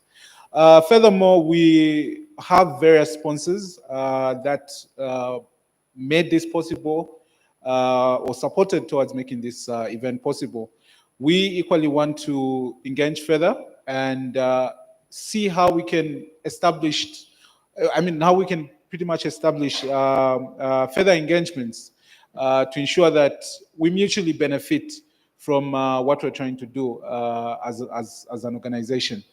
Lastly, of course, this event cannot be possible without the delegates themselves that took time out of their very busy schedules to be a part of this event. And like I had indicated earlier, to say we are looking at engaging on a quarterly basis through, of course, media as well as physical attendance, which we should be able to communicate. We have captured all your information, and we will be circulating information about the steps going forward to all the delegates. And in case you see that email, in case you see that message, please don't ignore. Get back to us. Even if you're not available, we'll appreciate your response. And we will also engage further. I know we might not have all the time right now to get your input. We know everything might not be perfect. It's a learning process. As such, we also want your feedback as to what else can we do better, what else can we do going forward. As you might know, our goal at the end of the day is to ensure that we drive the economy of this country. And we have our friends of Zambia that have joined us that believe in this country and believe that we have this value in this country. And going forward also, we're looking at, as Zambians ourselves, how can we own certain sectors? Right now, I think it's quite sad to say we don't really have sectors that we can proudly stand and say we own this particular sector. So those are the conversations that we want to continue engaging on with the delegates to ensure that we come up with concrete ideas, we come up with concrete, plans on how we can achieve some of these things set out to be achieved. All right. We've been challenged, ladies and gentlemen. We need to own some sectors of our economy. We cannot afford to continue being spectators in our own economy. That's a challenge that is being put to us here today. Let's look forward to 2026. What does it look like? There's a lot of anticipation around the IBEX 2026, which is earmarked for the US. What does that look like, and how do people begin to position themselves to participate in that? All right. So 2026. So continue engaging with us, and of course, we need your membership as well. Everything that we do, there's a dollar sign that is attached to it. There's nothing free. So, but we try to work with you, and also just to make sure that you have a good stay once you are there in the United States. So we're trying to make see if you can have 10-day. Well, of course, probably we're going to have 2 days of conference, and then the other 8 days will be for you to be able to engage with the business people there. And as you are aware, I did mention yesterday, or I'm sure you are already aware, that the 2026 World Cup will be hosted by 3 countries: Canada, United States, and Mexico. And we are proud that Kansas City was one of the few cities in the United States that was chosen to host one of the groups, one of the World Cup 2026 groups. So we're trying to leverage on that, and that's why we have pushed. Ideally, the conference is supposed to be sometime in May, April, but we'll push it to June because that's where normally that the World Cup starts. So we're hoping that once you go there, we'll be able now to engage on a larger scale and also just to see how business operate. For you, if you have a stationery shop, you have a grocery shop, you got a hotel, whatever business that you're doing, now you're able to see it from a different angle, from a different perspective, so that by the time you come back, your business will not be in the same place. Will have been lifted to where you'll be able to compete with everybody else. Because people talk about quality. I mean, they talk about buy this, buy Zambian, but there has to be quality to it. I'm not saying that Zambian products have no quality. They do have quality. But in this business space, you have to compete. People don't just, walk into a shop and then they buy substandard thing. And I'm not saying stuff coming from Zambia is substandard. That's what I'm trying to say. I'm just saying that put your products in such a way that you are able to compete with the rest of the world. You're not just competing within Zambia. You have to look at away from the border of Zambia and also even crossing oceans, because a good product can go anywhere. But of course, packaging is one of those things. So 2026, I've seen that there's a desk there. Some women have good products there, jewelry and some peanut butter and all the other businesses that you are doing. Now you'll be able to show it out there with probably a larger number of people. So that's what we're looking for in 2026. And you having to attend this conference, this 2025 IBEX conference, you are in the front line of higher on the list, not the front line, but higher on the list of those people who will be able to be considered for the 2026 IBEX conference. All right, thank you so much. I think we can give a better round of applause, ladies and gentlemen. 2026, here we come. Let's take some final remarks, closing remarks. What's your key message to both the people in the room as well as the people online? The community of the delegates that have joined us online from the diaspora. Having done all that we've done, having said all that we've said, what's the final word? Let's start with you, Mr. Chongola. Well, thank you might not be enough to say, but that's one of the, to start with, I should also make mention that I don't know if Ministry of Foreign Affairs is still in here? Anyone from Ministry of Foreign Affairs? Okay, no, anyway, they had indicated the minister had another engagement which they needed to be a part of. Nonetheless, Foreign Affairs has been very, very supportive to the preparation of this event. They took it upon themselves to ensure that all the 44 missions abroad were engaged to be a part of this event. And like I indicated, we have had very good engagements online, and we keep engaging with the audience online from the various countries. As far as I know, the time we had a sound issue, we had calls as far away as New Zealand calling in to say, please, can you sort out the sound issue? We are following this event. Canada, the US itself, name it, we've had engagements with the team from Mozambique, Zimbabwe, Namibia. So this just goes to show how much potential and interest the various Zambians in the diaspora, as well as Zambians here, have in this discussion and in this event. Furthermore, the Ministry of Small and Medium Enterprises equally have been very supportive, instrumental to this. They've invited some of the women that you're seeing there to exhibit. And I know if it was pretty much up to them and resources allowing, would have had a bigger number of exhibitors that could have also given, that drive to say, how do we really support these women and youths that are exhibiting? Furthermore, Ministry of Commerce, Trade and Industry as well, they've been there for us. They've supported us. We were supposed to be having the Minister of Commerce, Trade and Industry earlier on. Unfortunately, due to time and also a crash in meetings, I think he was almost coming here. He was right by Mlungushi. Unfortunately, he couldn't make it in time. They've supported us as well. ZDA, they've written to some of the companies that are here, were invited through them, and equally, they've been very, very instrumental. So I just wanted to touch base with a few key stakeholders that we've worked with, not forgetting, of course, the sponsors. I can go on naming all of them. Overall, I think like I said, just thank you would be, I wish it's enough for now, but I know we are still engaging, and we wish to see you next time and see you very soon. And we will be definitely engaging you very soon. Awesome. Thank you so much.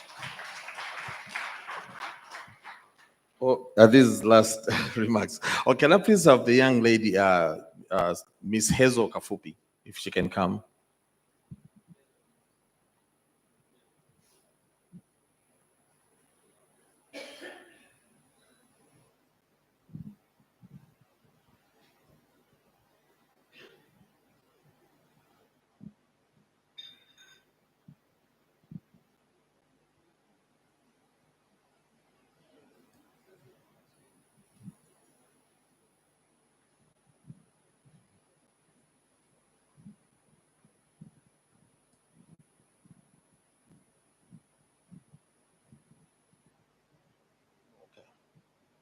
Oh, you can sit. You can sit. I'll leave it up for you. Okay.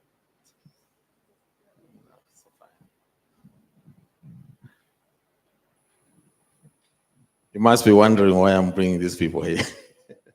Okay, I just want to say something. As you see, these are young people, Ms. Kafupi and also Jack Chongola. Can I please have that team also, the IT team over there? Can you please stand for us?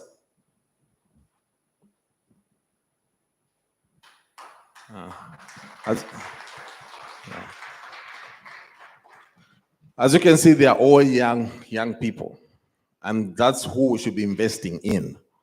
You have seen the way they've run. I mean, I have all the president this, president that, but this is the team. These are my team members who have made this whole thing possible. And what I'm asking everybody, that when you are lending money out or trying to get any kind of help, please consider the young people. They have a lot of ideas, and support them in every way you can. We might be surprised that this young lady who is sitting there, she's surprised, you can see, but she's an installer, she's an electrician. She wires houses from the bottom up. And she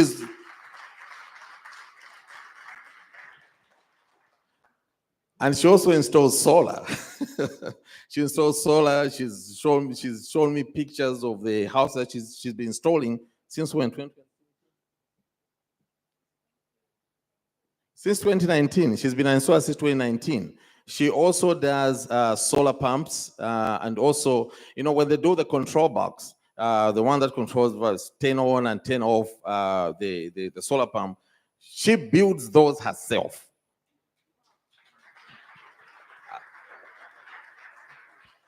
I think she deserves a bigger applause than this. Kind of like a standing ovation. I keep on telling people that, see, there's very little that women can do, men can do that women can do. And we have to invest in women. We have to be inclusive. We have to make sure that we support the women businesses.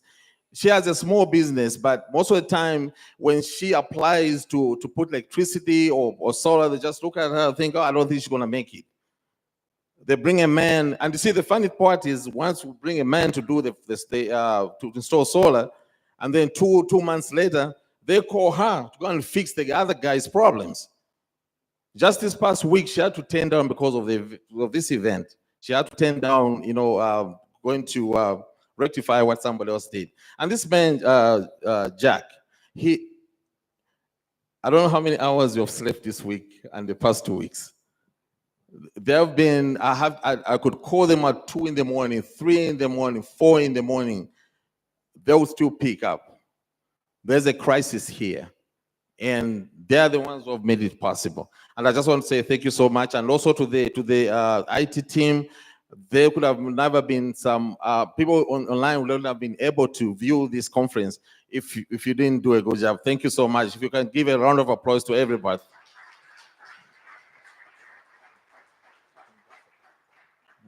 All right, thank you so much. All right. So ladies and gentlemen, there you have it. If you have money, invest in the young people. A big round of applause to my panel as they take their seats. Thank you so much. And now that we've heard the thank yous from the Zambia Diaspora Chamber of Commerce and of course the event organizers, it is time to hear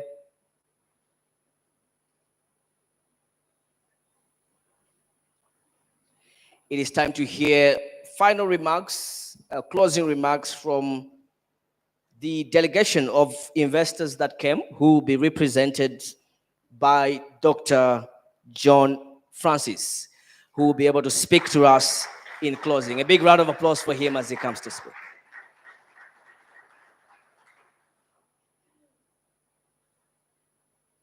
Thank you so much. Ken, I think with what Freud just said now, it really did touch me. I don't think I'm in the right shoes to say that. Can you come, please, Mrs. Byron? Please, come and help us give the voters time. Can you support her? Let the women lead now. Help us to give the voters. I'm sorry.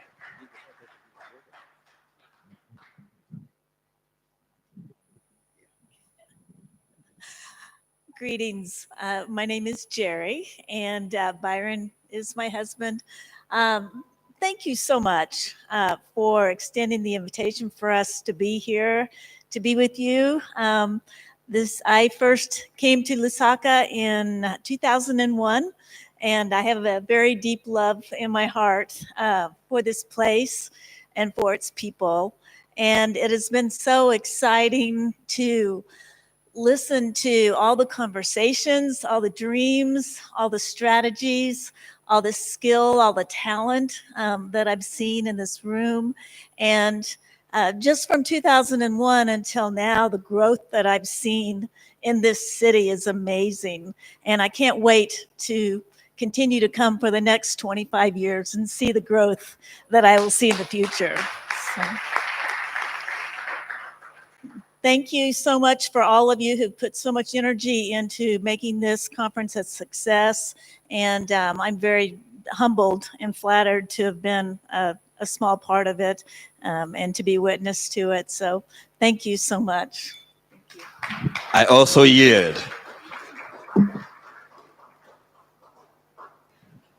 Thank you so much. That was a befitting way to end and bring it to a close. Just a quick announcement. The networking continues, I understand, beyond the conference room. So there is an event dubbed a farewell networking event that will be happening tonight at 18:30 to 20:30. And this will be happening at Big Boys Cafe. I hope that's inclusive of big ladies as well. So the venue is called Big Boys Cafe, and it's at Twin Palm Mall. So you have an invitation to be part of that networking event, farewell networking event, that will be happening at Big Boys Cafe at Twin Palm Mall from 18:30 to 20:30. And we did, of course, have one of the artists, musicians who was part of the delegation of our investors, Nicey Graham, who is here with us. She'll be performing there with some of the local Zambian musicians as well, again, demonstrating some collaboration. So if you're interested to be able to see Nicey Graham and the Zambian musicians perform, make your way to that event this evening, and that will be the farewell networking event to just be able to wrap this up on a lighter note. Ladies and gentlemen, it has been a pleasure standing in front of you for the last 2 days. I hope you enjoyed this journey as much as I did. Until next year, June, in Kansas City, USA, my name is Benjamin Mwape. Thank you so much, and God bless you.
So, ladies and gentlemen, I hear there are certificates of participation outside. So please, as you go out, just see the registration desk for your certificate of participation.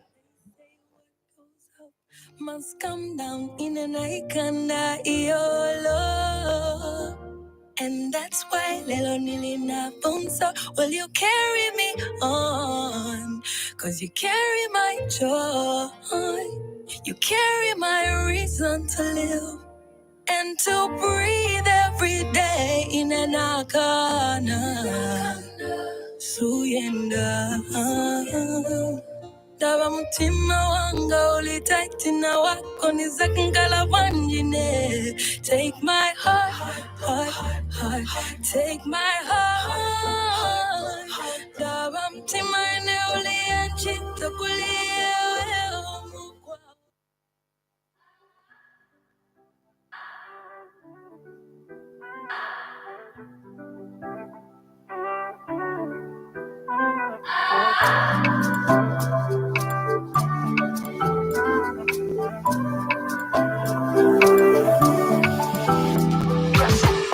Tell me why you let me down. Tell me why you make I frown.